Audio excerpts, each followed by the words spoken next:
Hallelujah, hallelujah, hallelujah. Hallelujah, hallelujah, hallelujah.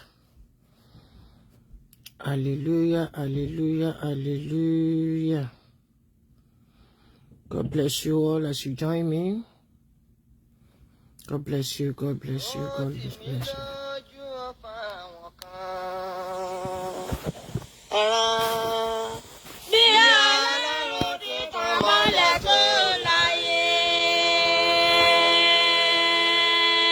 Síbẹ̀síbẹ̀ wọ́n kò kún ṣe bí sáájú wọn. Bàbá Sani. Bàbá Sani o. Kristi sára o. Olúwa yóò máa ṣọ́ wa ní o.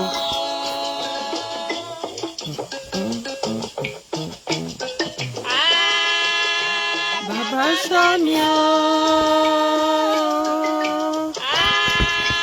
Kristi sára o.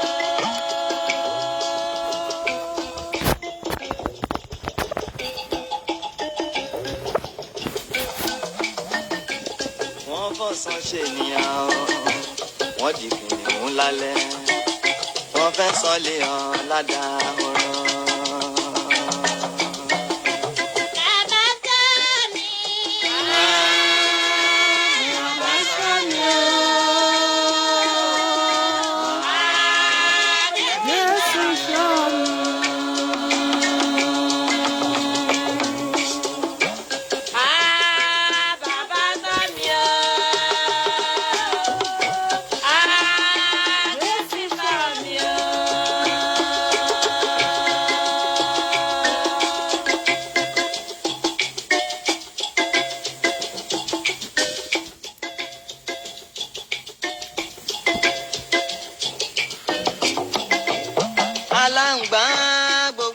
Gbogbo wọn náà dákun délẹ̀ o.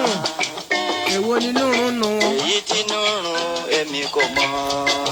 Bàbá Kílànkó mọ̀ yìí tínú rún o.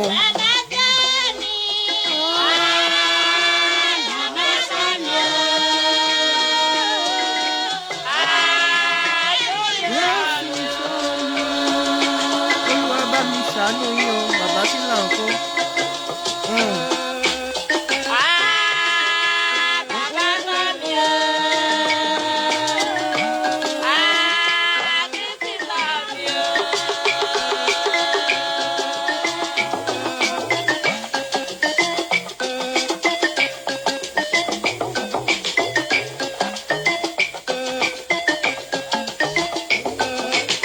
Gbogbo èrò wọn ni láti báyà fẹ́ ṣubú.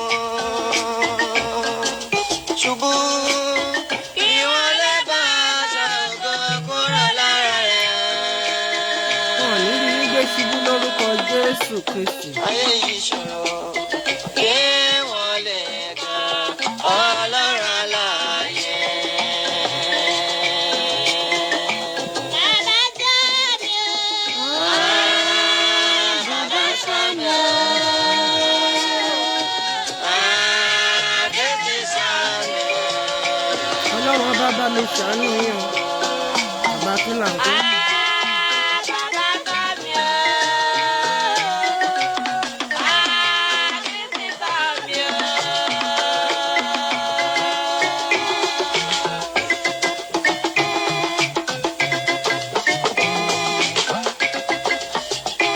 Hallelujah, hallelujah, hallelujah. Mi ò ní ìtẹ́sí àti program ìfẹ́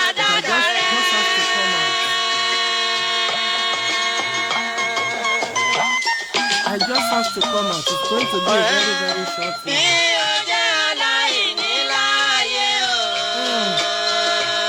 Ọmọ ìjọ mímọ́, ọmọ ìjọ mímọ́, ẹ̀rọnú ẹ̀kún ìwàdà. Gbàdúrà máa bànújẹ́, ọba tó bá ẹ̀ràn ilẹ̀ kó gbàgbé ẹ̀. Sámà tẹ̀lé.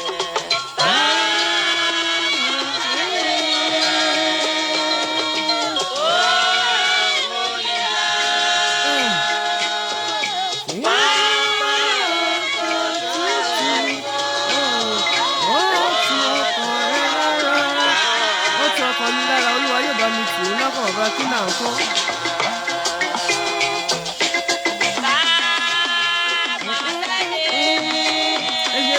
gbẹ́kẹ̀lé Olúwa lọ.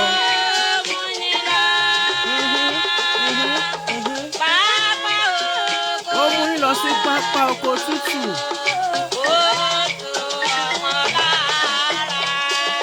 Olúwa yóò bá mi tì lára pẹ̀lú gbogbo ogun tí wọ́n gbé dìde sí ìyẹn lẹ́ máa borí.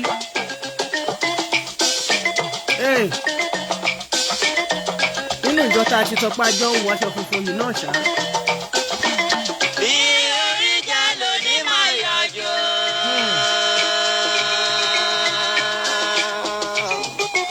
Hallelujah. Àwọn kan ṣọ́ ẹ.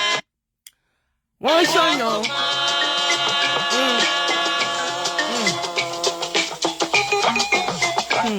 Èrò àpò wọn sí ẹni kó bàjẹ́. Bẹ́ẹ̀ni, nǹkan tó plan nìyẹn, ṣùgbọ́n náà ọ̀bẹ lẹ́dùn máa ló ti bàjẹ́ mọ́ Kí olórí wọ́n orúkọ lè ti bàbá fẹ́ àti tí ti ó ọmọ gbọ́dọ̀ là. àti ti ẹ̀mí Sábà mímọ́ tẹ̀lé. ẹ̀sìn wọn. Kí ọ̀rá tìká lára wọn ní wọ́n ní bí wọ́n máa ṣe kí iná máa gbé orí wọn gbé tọmọtọmọ.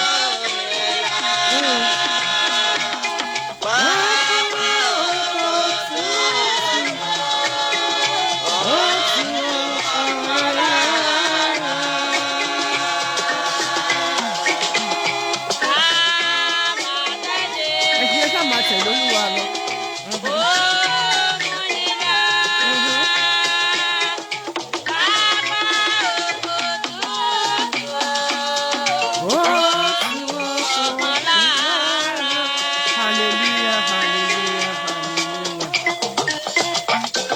God bless each and every one of you as you join me. I'm your host, Oluwatoyin Obatula Darlington, aka Olomo Plenty, Lady Evangelist that has no frontier. I give glory to Jehovah Almighty for a time like this. It's going to be a very short one, but I give glory to Jehovah Almighty for such an opportunity. Ọmọ ìjọ mímọ́, ọmọ ìjọ mímọ́, ẹ̀dùnà. Ṣé aṣọ tẹ́ wọ̀ sọ́rùn nìkan ni wọ́n fi ń sọ pé ọmọ ìjọ mímọ́ ni yín ni? Àbí ọkàn yín tó ti dúdú, tó dàbí èédú, tó dàbí ẹ̀yìn ìṣáàsùn, ó dàbí ẹ̀yìn ìṣáàsùn.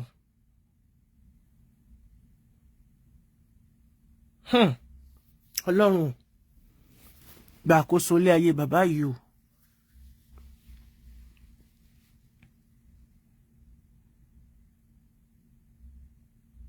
Jésù Olúwa wa.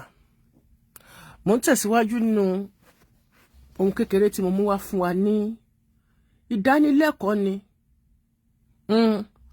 Ìdánilẹ́kọ̀ọ́ ni, ìkìlọ̀ ni. Ṣùgbọ́n mo mọ̀ wípé kò lè ṣe kí ohun ìkọ̀sẹ̀ má sí bí a ṣe sọ nínú Bíbélì, ṣùgbọ́n ègbé ni fún ẹni tí ó bá ti ipasẹ̀ rẹ̀ ṣẹlẹ̀.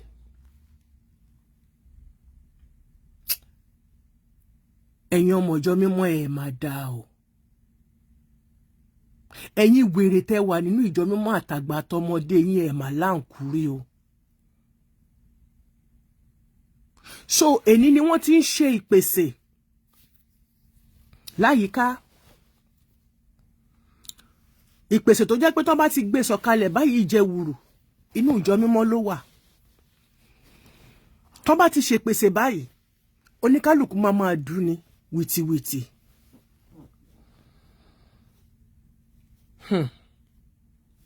Ẹ wá fẹ́ sọ ẹni ẹlẹ́ni, ẹ fẹ́ sọ lórúkọ tí ìyá àti bàbá ò sọ. Ṣùgbọ́n kí tó lọ sínú ọ̀rọ̀ yìí, bàbá, mo gbà á ládùúrà fún yín tó bá jẹ́ pé ẹ ti hu ìwà kan àbí èkejì tó wá gbé àtakò dìde sí ní ọjọ́ alẹ́, Olúwa Ọlọ́run ọba Elédùmarè kó bá mi dáríjì yín o.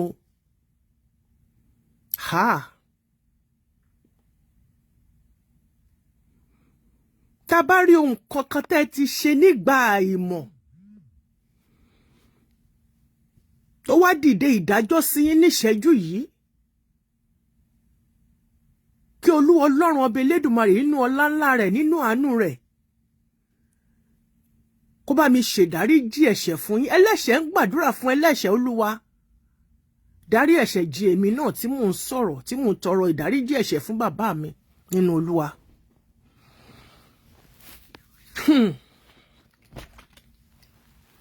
Tá bá wá rí gbogbo ẹ̀yin tẹ́ sọ pé ògo yìí àfi tó bá wọ mi ní orúkọ ti Bàbá àti ti Ọmọ àti ti Ẹ̀mọ́ tó jẹ́ pé ìjókòó yín ìjókòó ìbàjẹ́ ni, Olúwa yóò bá mi dáná sí yín lábẹ́.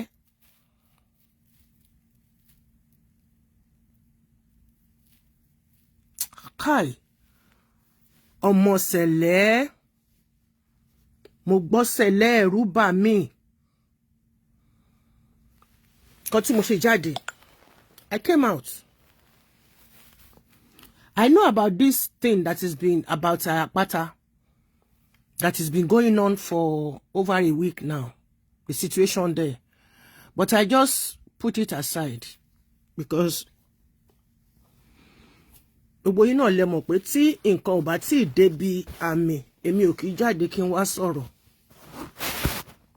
Gbogbo nǹkan tí ó máa ń bí mi nínú jù ilé ayé mi ni pé kẹ́ dédé dìde ogun síyàn, kẹ́ dédé dìde ọ̀tẹ̀ síyàn, kẹ́ ro àròsọ tó lè ba ayé yàn jẹ́. Ẹ rò pé ti lè jẹ lọ o. Ẹ ti fọ́fìtì kórè yẹn àbí? Ó mà ṣe o. Ẹ bọ́ lọ́rùn ọba jà. Ẹ bá ènìyàn jà títí débi wípé ẹ jẹ́ kó rí ìkórè ṣe fún Olúwa ní ọdún yìí. Olùkórè á sọ fún gbogbo ẹ̀yin tẹ́ lọ́wọ́ nínú ọ̀rọ̀ yìí pátápátá láìkó ẹyọ kan.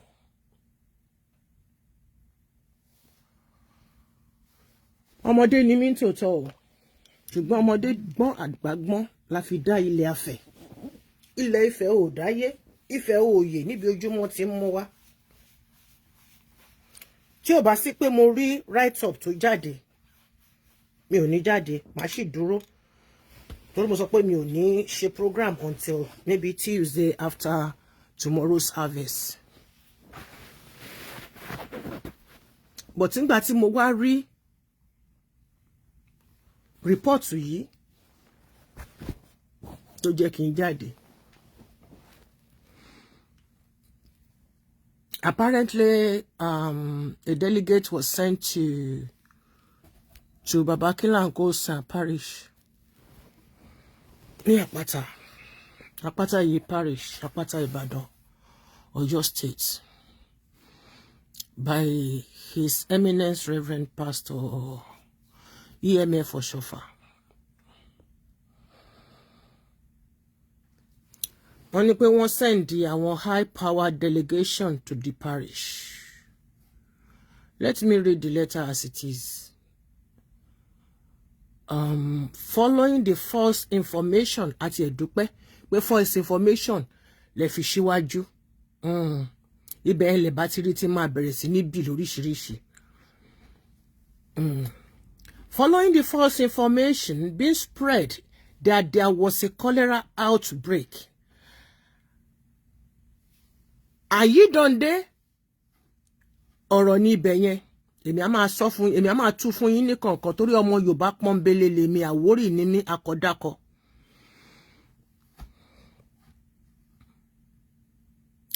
Ẹ sọ pé false information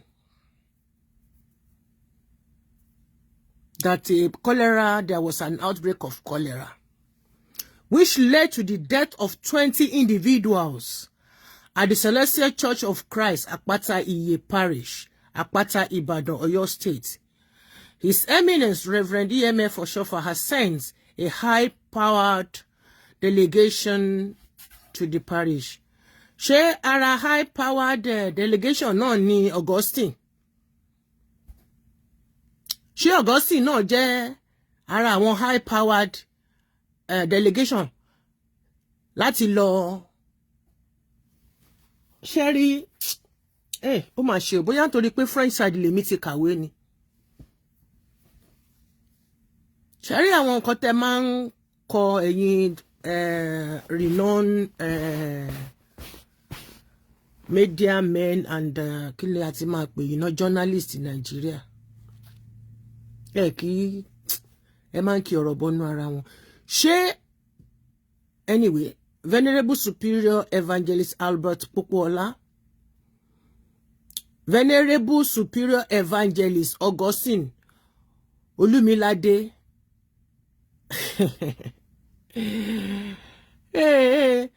Augustine náà the venerable superior evangelist.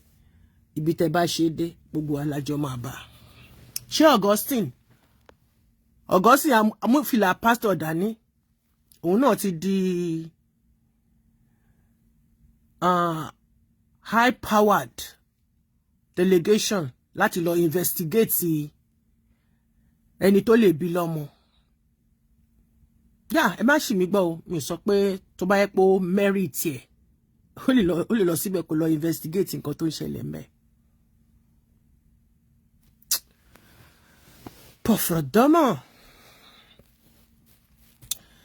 The delegation made up of Venerable Superior Evangelist Albert Popoola, Ogun State Regional Evangelist.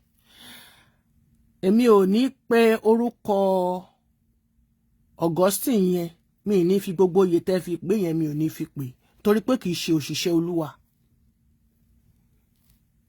Kì í ṣe òṣìṣẹ́ Olúwa, ṣẹ̀kẹ̀ṣẹ̀kẹ̀ ni.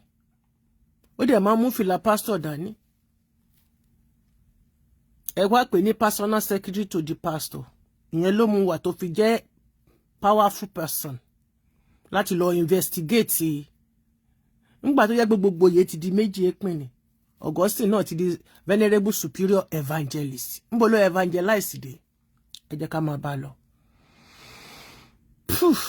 Augustine náà ṣáfi síbẹ̀ yẹn ṣá.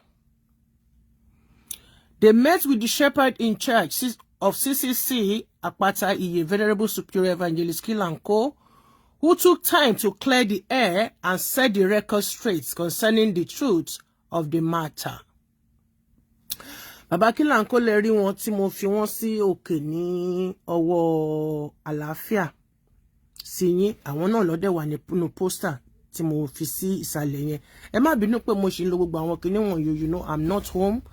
I'm on a journey and so ìgbà míì àwọn nǹkan tó ń jáde ó máa ń jáde at random ni, so mi ò dẹ̀ lè ṣẹ̀bẹ̀rẹ̀ sí ní sọ pé mo fẹ́ ó ṣàtìyẹ yín ṣá. Ẹ jẹ́ ká fi bẹ̀ yẹn lẹ̀.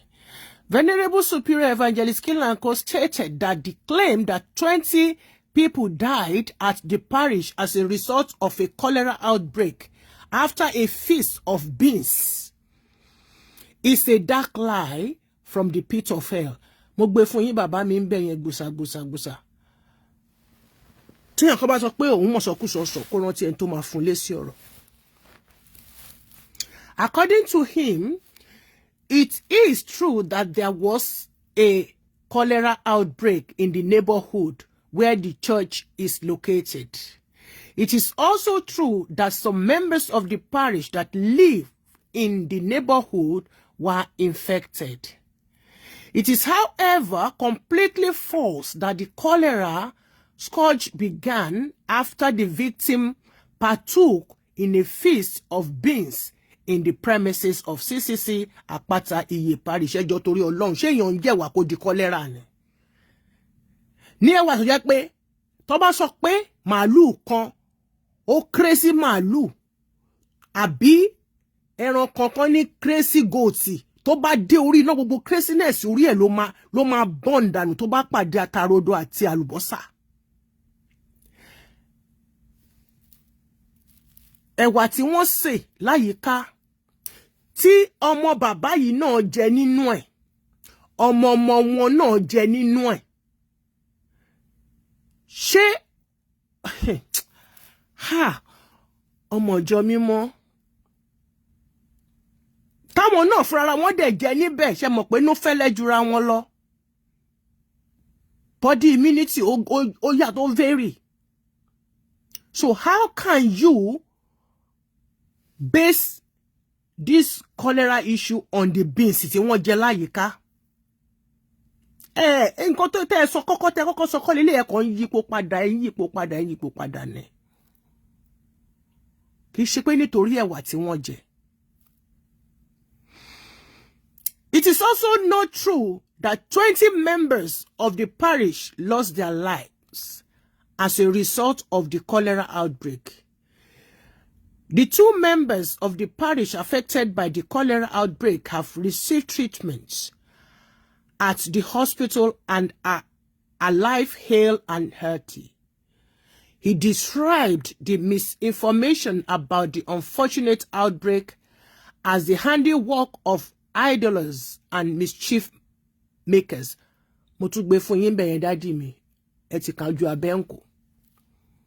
His narration was corroborated by members of the delegation sent to assess the situation at the parish by the pastor and spiritual head of Celestial Church of Christ, blah, blah, blah, blah, blah, blah, blah, blah, blah.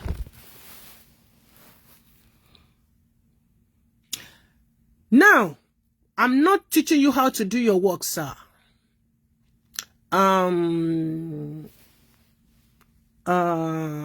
Alàgbà Káyọ̀dé Àjàlá. This report, this is what Baba KILANKO said. This is what he told them. And that is what you are reporting to us. What about their own view? Àwọn tí wọ́n lọ síbẹ̀ tẹ́ sọ pé highly powered people were sent there to investigate.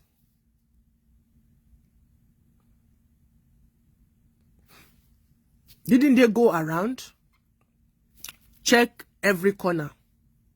Ṣé wọ́n yẹ gbogbo bẹ̀ yẹn wò? Àbí tí wọlé bá ṣá wọlé láti lọ ṣe kí ná ti ń pè é mọ̀ bí ìmọ́tótó bá wà bí kò ṣe bọ́n máa go round ni. Àwọn bàbá mi kàn jókòó ni o. Bàbá KILANKO ló sọ̀rọ̀. Nǹkan tó dé tí bàbá KILANKO sọ òun lẹ gbé jáde.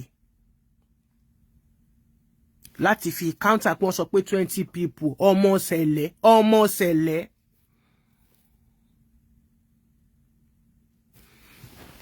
Nǹkan tẹ́ fẹ́ achieve gangan ẹ ti achieve ẹ̀ pé kí bàbá yẹn kó má ṣe ìkórè lọ́dún yìí.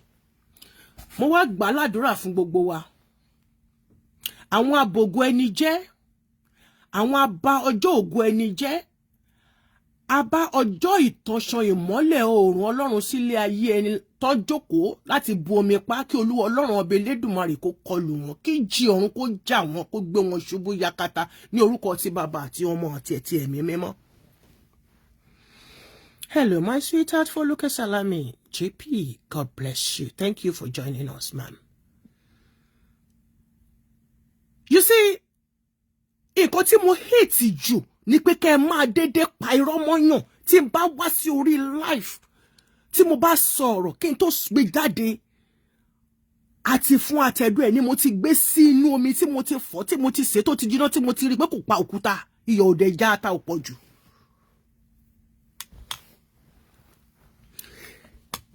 Nǹkan tẹ́ fẹ́ achieve, you think you've achieved it. Bíbélì ní kò lè ṣe kí ohun kọ̀sẹ̀ má sí ṣùgbọ́n ègbé ni fún ẹni tí ó ti ara ẹ̀ ṣẹ̀. The harvest is been cancelled now. Tomorrow's harvest is been cancelled. Ẹ ti jẹ lọ àbí? Nígbà tí mo gbọ́ kíní yìí, mo ṣe investigation tèmi gẹ́gẹ́ bí ọmọdé.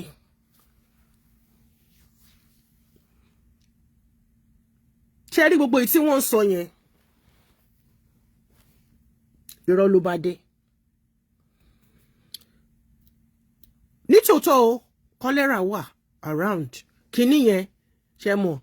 Kíní tí wọ́n ń jẹ́ kán máa kí wọ́n kán pa rẹpẹtẹ ní tí wọ́n pè èèyàn tó di olóògbé ní 2019.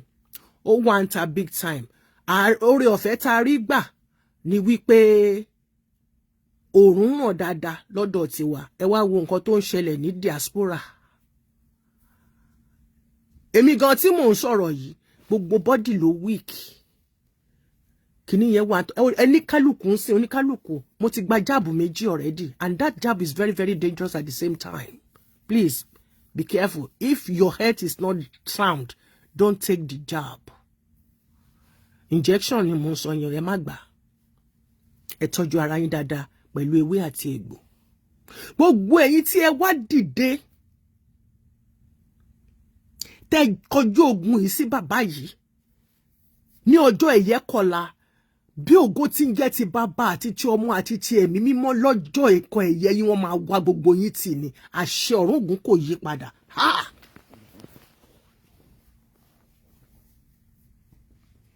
gbogbo ẹ̀yin tí ẹ dìde sọ pé fẹ́fẹ́ bà bàbá yìí lórúkọ jẹ́.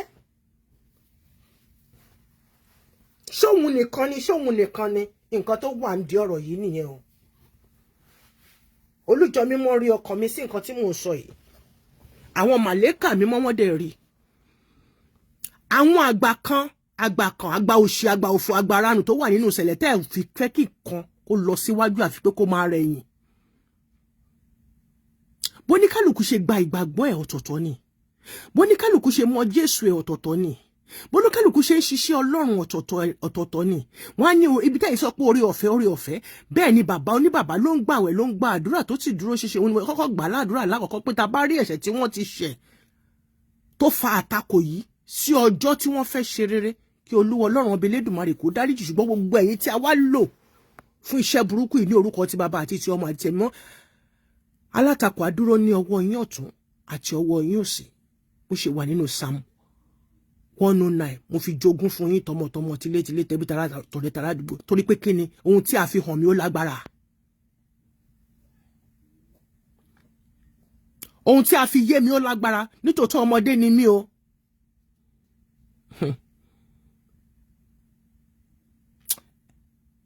Ẹ̀yin tí ẹ wà ní Ìbàdàn bẹ́ẹ̀ yẹn, gbogbo ẹnu ni mo fi sọ o. Tí mi ò dẹ̀ owe anybody ní apology, ìkànnì yín. Hallelujah. Yeah, sure. Ìkànnì yín. You destroyed this man's harvest. Bólúwa Ọlọ́run ọba Elédùmarè bó ṣe máa ba ọjọ́ ìdùnnú ọjọ́ ẹ̀yẹ tí yín náà jẹ́ nìyẹn. Nǹkan tó wà nídìí ọ̀rọ̀ yìí jù bá ṣe ń sọ yìí lọ. Ìtókù ó di, it's alright baby, don't worry. Ó di ẹ̀yin ẹ̀sìn. Nǹkan tó ṣẹlẹ̀ kò ní í ṣe pẹ̀lú wọ́n jẹ ẹ̀wà àbí wọ́n jẹ àkàrà àbí kí náà ti ń pè kí náà ti sọ pé ó break out àbí kí náà ti ń pè. Ẹ má jẹ́ sọ òyìnbó kán ní kí n wá sanwó ẹ jẹ́ kí n tètè ya lọ wá Choléra. It's more than that. It's more than that. Ṣùgbọ́n Olújọ mímọ́ pẹpẹ àkọ́kọ́ á ṣe ìdájọ́ fún gbogbo ẹ̀yin tẹ́ pawọ́pọ̀ lórí bàbá yìí. Mi ò rí bàbá yìí rí sójú o. Mi ò mọ̀ wọ́n o. Ṣùgbọ́n mo mọ̀ wọ́n nínú ẹ̀mí. Nígbà tọ́rọ̀ yẹn dẹ̀ ṣẹlẹ̀ tí mo ti gbọ́ láti days ago. Mo ní ibi tó yẹ kán tanná sí wọn ní tanná síbẹ̀. Eléyìí ò kì í ṣe pé Choléra àbí wọ́n ní stomach run àbí wọ́n ní toothache ní nǹkan tó ṣẹlẹ̀ yìí. Ẹ̀yin àgbà kan tẹ́ ẹ fẹ́ bàbá yìí mọ́ ní ibẹ̀ yẹn, ẹ̀yin lẹ gbé ogun yìí dìde. Afẹ́fẹ́ tẹ́ ẹ dẹ̀ fẹ́ ó máa fẹ́ padà sí yín. Ẹ rántí wípé ẹni tó bá da eérú ni eérú tọ̀, òkúta bá sọ mọ́ ọ̀pẹ ni ọ̀pẹ sọ mọ́ ni, omi tá a bá dà sórí ilẹ̀ ló ń bọ̀. Àlọ tí yín ti lọ, ẹ máa rántí àbọ̀. Ọlọ́run ò bímọ ṣùgbọ́n ó bí ẹ̀san. Ẹ̀san ni àkọ́bí Elédùmarè. Oúnjẹ tí a máa ń jẹ ní tútù tó máa tún máa jóni lẹ́nu wàìwàì, gbogbo yín pátápátá lẹ máa jẹ nínú oúnjẹ yẹn.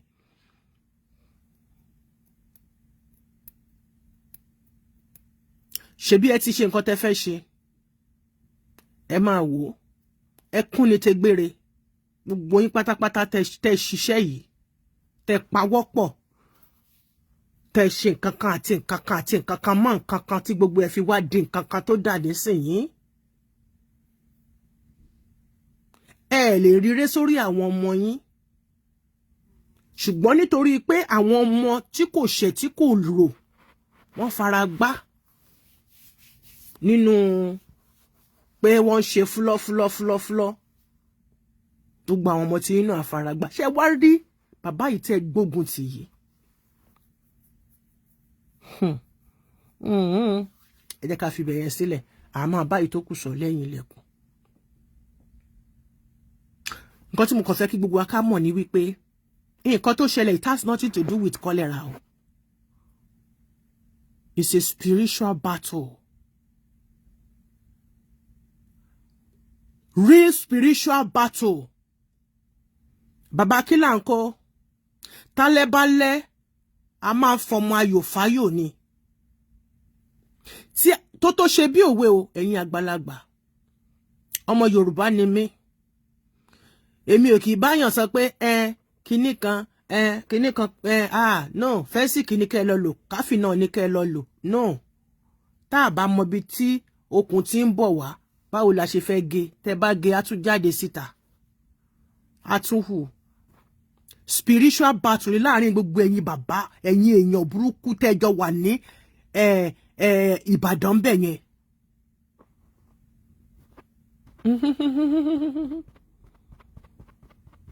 Àlọ tí yín ti lọ. Ẹ̀yin ẹ máa retí àbọ̀. Ṣóhun ni. Ẹ mọ ibi tó bọ́ Ọlọ́run ẹ̀rìn dé. Ẹ mọ ibi tó bá Ọlọ́run ẹ̀rìn dé. Mi ní bàbá náà, mi láwọn náà fi style yàn dì. Ṣùgbọ́n gbogbo yín nígbà tẹ́ ẹ ṣe tójú bọlé ẹran núrù káàkiri, tí ògo tọ́lọ́run ọba fún yín tó jẹrà tán tó pin yẹ̀kẹ̀. Tẹ́ wá lẹ́ni tó sì ń rí tiẹ̀ lò. Tó dàbí kí lorúkọ tiẹ̀ tí ń jẹ́ bàbá wa àjọsí King David, tí Olúwa tó sọ pé ènìyàn ẹni bí ọkàn òun ni, pẹ̀lú gbogbo bọ́lọ́hun ṣe nífẹ̀ẹ́ sí, bẹ́ẹ̀ ni okó ẹ̀ ní ògbébì kan débi tó fi dá ẹ̀ṣẹ̀. Gbogbo yín tílé ayé yín ti bàjẹ́, tílé ayé yín ti polúkúmuṣu. Ọlọ́run ọba ni mo bẹ̀rù o. Mo dẹ̀ fàgbàlagbà lọ́wọ́, ìyẹn àgbà tó bá hùwà ọ̀wọ̀ ni, torí pé kí ni èmi Ọmọ́tádé ṣe? Mo lọ sí ìlú Ọ̀wọ̀, mo bá àwọn àgbà Ọ̀wọ̀ tí wọ́n jókòó níta Ọ̀wọ̀ pẹ̀lú Ọ̀wọ̀ àti Ọ̀wọ̀ ní ọwọ́ wọn. Mo sì jú fún wọn ní ìbá wọn, mo fún wọn ní ọ̀wọ̀ tiwọn. Ṣùgbọ́n èyí èèyàn jàǹkàrà ni yín. Èèyàn jàǹkàrà ni ìkà ni yín. Ẹ dẹ̀ tẹra mọ́. Báàmì bàbá Kílànkó. Ọmọ ló ń perí bàbá ẹ̀, omi ò perí yín fún kú, mi perí yín fárùn, mi perí yín fún bànújẹ́. Ẹ̀yin náà lọ bẹ́lẹ́dà yín lájà.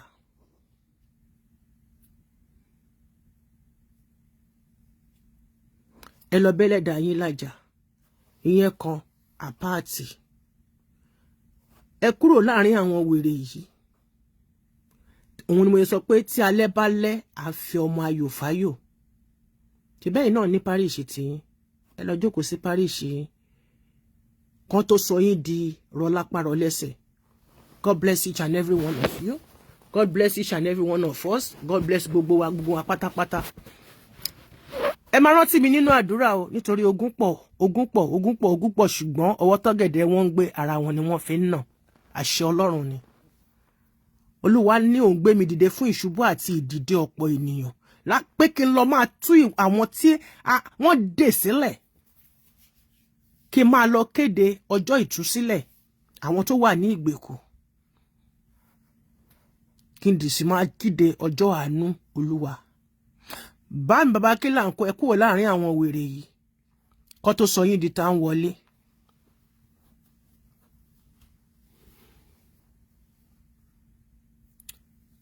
Báàmì bàbá Kílànkó, ẹ kúrò láàrin àwọn olubi wọ̀nyí. Tálẹ́bálẹ́, a máa ń fọmọ ayò fáyò ni. Ẹ wo ibi tí ọjọ́ orí yín tó ti dé. Àlàáfíà lẹ máa fi lo ògbó ayé yín tó kù. Ibi tẹ́ ẹ ṣiṣẹ́ Olúwa dé. In fact, Olúwa náà mọ̀ pé èèyàn ṣiṣẹ́ òun.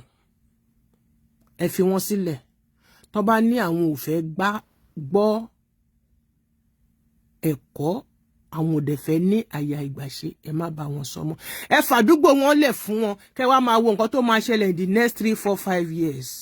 gbogbo wa la máa wà láyé àní kú bá sọ pé in the next 1 year wọ́n lè ní mo ṣépè síbẹ̀ ẹ jẹ́ ká fà á títí dọdún 5 ẹ máa wo nǹkan tó máa ṣẹlẹ̀ tálẹ́bálẹ́ àfọmọ ayòfáyò ẹ padà sílé àmì àṣẹ ìyá mi Èdùmàrè mo appreciate ẹ máa gbàdúrà fún mi o àdúrà ni mo nílò látọ̀dọ̀ yín tẹ́ bá ti ń gba 6 fáwọn ọmọ yín ẹ rántí orúkọ tèmi náà kẹ́ bá mi fi orúkọ tèmi náà mo ti á tún lórúkọ ìyá mi fẹ́ni tó bá ní ìdí ẹ̀ láti lọ lò ṣe ti gbọ́ ẹ̀yin náà ẹ máa bọ́ lọ́rùn ń bẹ̀ torí ẹ̀mí Ọlọ́run Jehovah ń bẹ lára mi tó ti fi àmì òróró yàn mí láti inú ìyá mi láti yọ mí sọ́tọ̀ wá èmi nìkan ní Kristẹni nínú ọmọ tó ti inú ìyá mi jáde ọmọ ọba ni mí so ìrìn àjò tèmi ni mo rìn débí senior shepherd àní ẹ fi senior shepherd sílẹ̀ ẹ jẹ́ kí bàbá yìí kàn lọ jókòó sílé wọn kàn máa lọ senior shepherd abẹ́ ìyàwó wọn àtọyàn ìyàwó wọn àtàwọn ọmọ kàn máa lọ ka newspaper nù lé kàn gbé pẹpẹ sí kàn mú yàrá kan nínú ilé wọn kàn gbé pẹpẹ oní 3 kíní pẹpẹ 3 kàn gbé síbẹ̀ tó máa fẹ́ ṣe sáfíìsì kàn pé gbogbo àwọn àmọ́ àdúgbò kàn bẹ̀rẹ̀ sí ní ṣe sáfíìsì fún wọn àwọn eléwọ̀n yìí àwọn asọ́nidí tá ń wọlé lọ́jọ́ alẹ́ ni tí wọ́n kàn dédé sọ pé ẹ wo bàbá kọ́lọ́nkó lọ́rọ̀ ẹ̀mí wọn ọ̀rọ̀ iṣẹ́ olúwa ni ẹ jẹ́ ká lọ ṣe òun náà ṣe gbójú lọ́wọ́ bàbá Jọ́sẹ̀ ǹsú òun náà wọ́n ṣe gbójú lọ́wọ́ bàbá Jọ́sẹ̀ nìyẹn iṣẹ́ olúwa ni inú plane náà wọ̀ ojú méjèèjì náà mú wọnú plane wọ́n fà wọ́n tẹ̀tẹ̀ jáde débi tán lọ ni nígbà tán jáde síta báyìí tọ́mọ yẹ fẹsẹ̀ tẹ̀lé Amẹ́ríkà yìí náà níbo yẹ fẹsẹ̀ tẹ̀lé Amẹ́ríkà yìí wọ́n ṣe gba ojú wọn nìyẹn títí tán fi kú wọ́n ṣe gbójú lọ́wọ́ wọn nìyẹn ní ìta yìí sì ń rí ojú yín méjèèjì tẹ́ sì fi ń rí àwọn ọmọ yín tẹ́ sì fi ń rí ìdí màámi tó sì ń yí wéréke níwájú yín ẹ̀yin ìtẹ́ ṣe tó ajẹ́ranjẹ́ ṣe díẹ̀ lọ́bẹ̀ ọmọ ṣe tán ọmọ ń lọlé tálẹ́bálẹ́ a máa ń fọmọ ayòfáyò ní tó ṣe bí òwògbò ẹ̀yin bàbá mi àti ìyá mi ẹ máa fi mí sínú àdúrà torí ogun pọ̀ ṣùgbọ́n mi mọ̀ pé ogun kan ò lè lélele kólúwa má ṣe láéláé ó ṣe wọ̀ I appreciate you God bless you bàbá Kílànkó kọ́ ló pààyàn ẹ̀wà tí wọ́n sì kọ́kọ́ ló pààyàn ẹ̀wà tán sì ò pààyàn bàbá Kílànkó ò dẹ̀ pa ẹnì kankan ẹ̀wà tí wọ́n dẹ̀ sè wọ́n ò sè pé káwọn jẹ́ pé àwọn ọmọ wọn ṣọ́ọ̀ṣì nìkan ló máa jẹ́ ọmọ wọn jẹ́ ń bẹ̀ ọmọ wọn jẹ́ ń bẹ̀ o ọmọ wọn jẹ́ ń bẹ̀ o ọmọ Sẹ̀lẹ̀ ẹ̀yin àgbà Sẹ̀lẹ̀ mo sọ sí yín lẹ́nu fùkẹ́ iṣó parara kò kì í rùn iṣó fùkẹ́ ni mo sọ sí yín lẹ́nu torí pé ẹ̀dá ẹ̀ kì í rí ògo ẹ̀ kì í rí ògo Olúwa ẹ̀ kì í rí ẹni tí Olúwa ń ṣe ògo fún ẹ̀ kì í rí ẹni tí ìràwọ̀ ẹ̀ tó ń tàn ẹ máa wá bẹ́ẹ̀ ṣe máa panẹ̀ ẹ̀dẹ́dẹ̀ ti gbàgbé wípé ìgbà náà ń pa ẹnìkan kì í pàwó I remain your host Olúwatóyìn Ọbátúlá Darlington lady evangelist that has no frontier ẹ máa rántí mi nínú àdúrà ẹ máa rọtọrọ tí mò ń sọ bí bá ti bú yín rí tẹ bá ṣàdúrà fáwọn ọmọ yẹn ṣá máa rántí pé kí la ti fẹ́ ṣe ẹ ṣáà ká máa forúkọ ẹ̀ náà sínú àti ṣá máa ṣàdúrà fún mi àgàgà yín tí mo ti bú lẹ́yìn màámi bá mi bí mo ti ṣe bú yín tó ẹjọ́ ẹ máa rántí mi nínú àdúrà yìí náà ẹ kú mọ̀ pé ṣé Olúwa ni a gbọ́dọ̀ kígbà kan bọ̀ kan nú ìkà ni wọ́n ṣe sí bàbá Kílànkó kò ní nǹkan kan ṣe pẹ̀lú kọ́lẹ́rà kò ní nǹkan kan ṣe pẹ̀lú ẹ̀wà àwọn àgbà kan ni wọ́n péjọ níbì kan tán ṣe kinní kan àti nǹkan kan èyí tó kù ó di ìparí ẹ̀sìn hallelujah God bless you. I appreciate each and every one of you. Thank you for supporting me. Thank you for your support. Hey, Auntie Stella, it's been a long time, ma.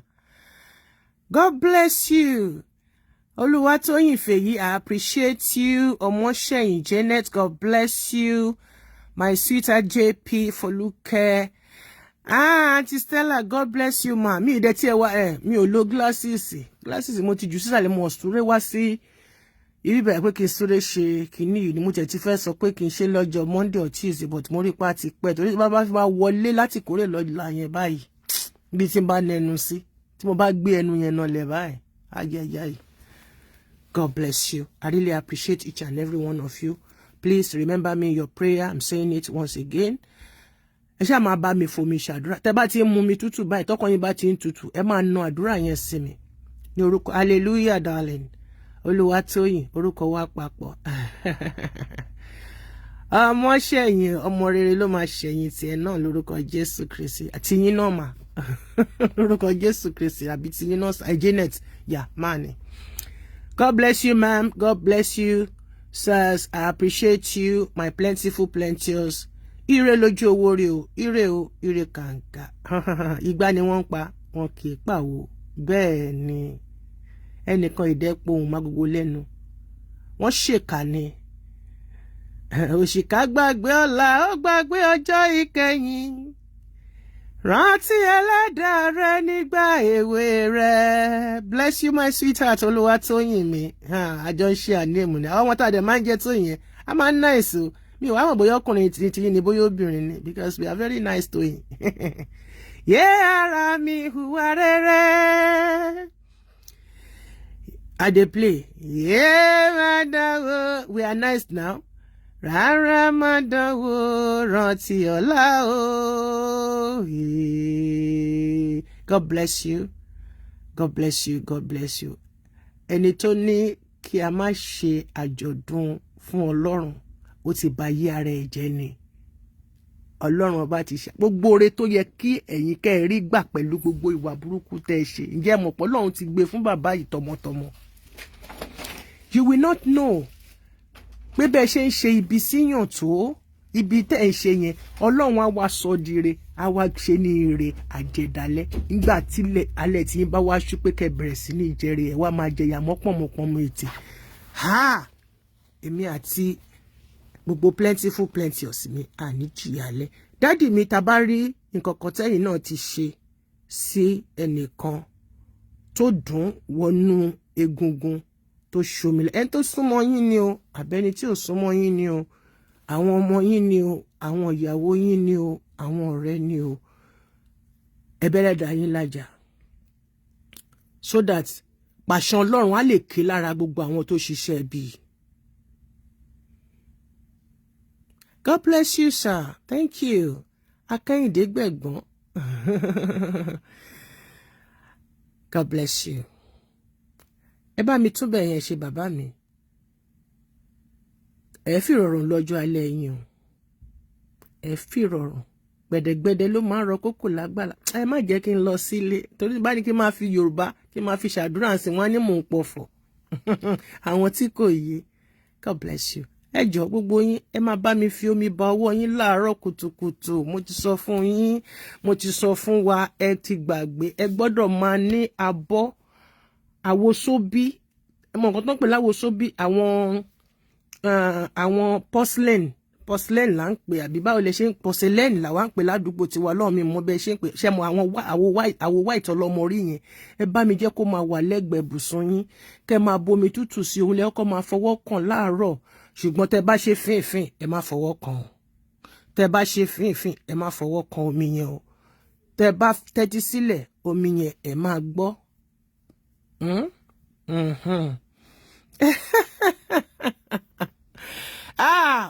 Gbáyì. Olúwatóyìn mi. Eba.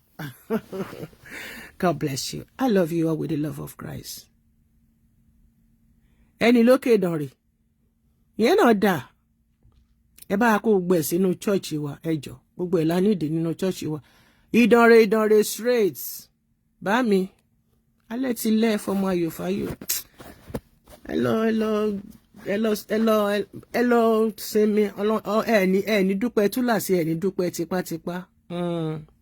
Wọn ò ní sọ yín di tá ń wọlé, ẹni rógun rọ lápárọ lọ́sẹ̀. Torí nǹkan tó ń mìíní fún yín ju eléyìí lọ o. Mi ò ní dákẹ́ ọ̀rọ̀ sísọ. Ẹ jẹ́ n dúró níbí rán. Ẹ jẹ́ ká dá dúró síbí báyìí. Ẹ ká dá dúró. Ògiri létí. Bà hallelujah.